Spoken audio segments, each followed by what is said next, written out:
ना बैठे पावर ना बैठबो आ त महुआ के लाण पिए ले मरे से ना बैठे लाड़ से ना बैठे बैठो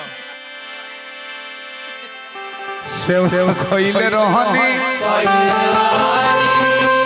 श्री रघुवीर के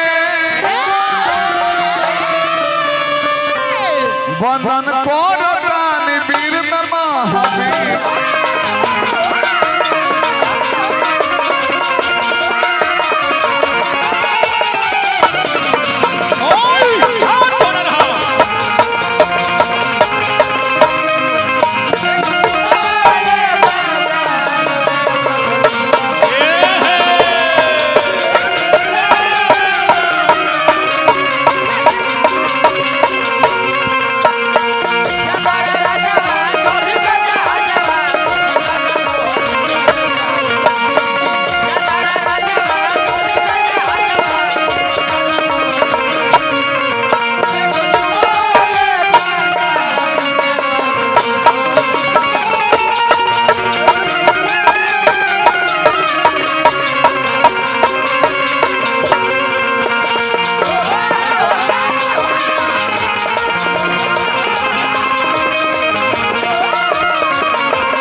नेताजी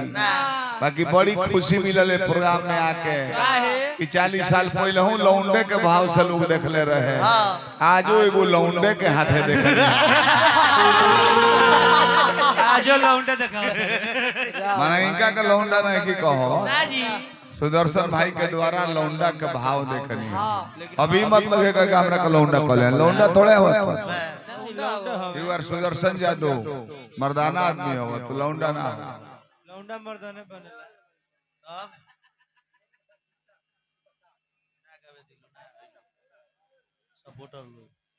रुद्र प्रसाद गुप्ता जी प्रसाद से 100 रुपया पुरस्कार दिला बनी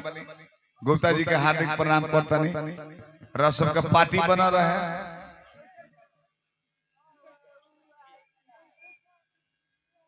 असलम जमीर अमरपुरा